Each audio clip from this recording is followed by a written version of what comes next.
I'm going to do a quick overview of all the executive actions and different kinds of administrative agency actions that were issued on day one, and then turn it over to Jenny and Chev to talk about some of them in more detail.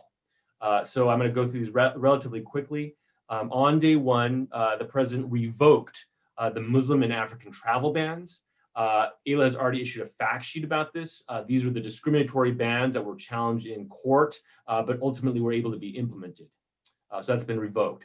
He issued a 100-day pause on deportations. This was actually done by a DHS memo.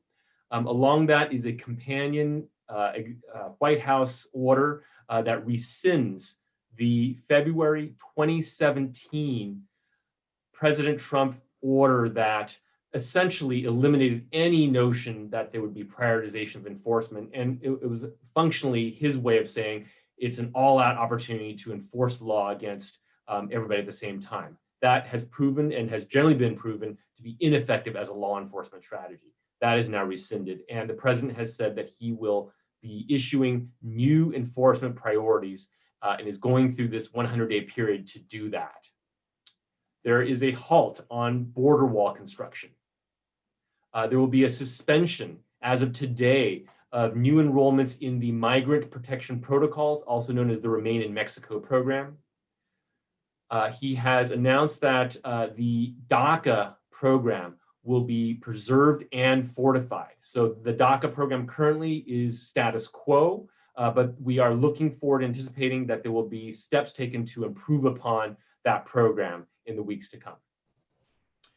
He has extended the Deferred Enforced Departure, DED, for Liberian nationals for a period of 18 months into June of 2022.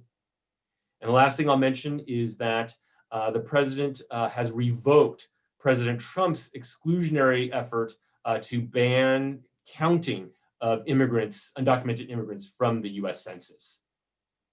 So now I'm going to turn it over to Chev Dani to talk about the travel bans and what's happened there. Hey, all, so good to see so many. Now we're at over 400 people, so I know the excitement is definitely there, and we're so glad you're here with us. Just to give you a little bit more background on what the travel ban executive order did, what it actually rescinded. It rescinded the various Muslim and African travel bans that restricted certain non-immigrants and immigrants from Arab and Muslim majority and African majority countries, specifically Burma, Eritrea, Iran, Kyrgyzstan, Libya, Nigeria, North Korea, Somalia, Sudan, Syria, Tanzania, Venezuela, and Yemen. This repeal, just to be clear, I know there have been a lot of questions, does not impact the COVID-specific travel bans, whether the regional ones for UK, Brazil, or the NIV/IV ban. We anticipate there may be separate action for that, but as of now, those have not been rescinded by the Biden administration. What the order required Department of State is to do is to undertake a review of the impact of those travel bans to ensure that individuals whose immigrant visa applications were denied because of the bans are able to have their applications reconsidered. They have a 45-day timeline in which to do that. Fortunately, DOS already issued some guidance today.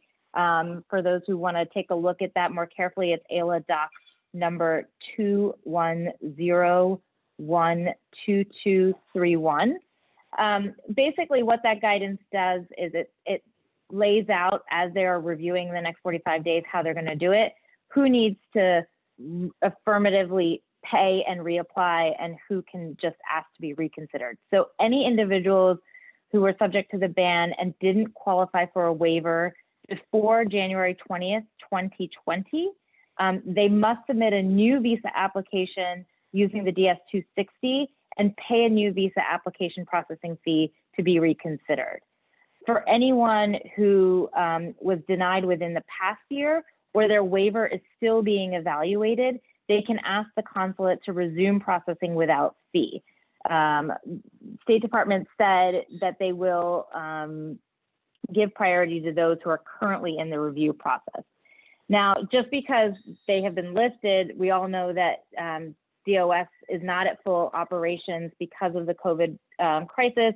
And so they did keep a reminder in there to say, even though we are resuming these types of processing these types of individuals, it'll be dependent on each consulate specific as to whether they have the ability to handle those cases at this time.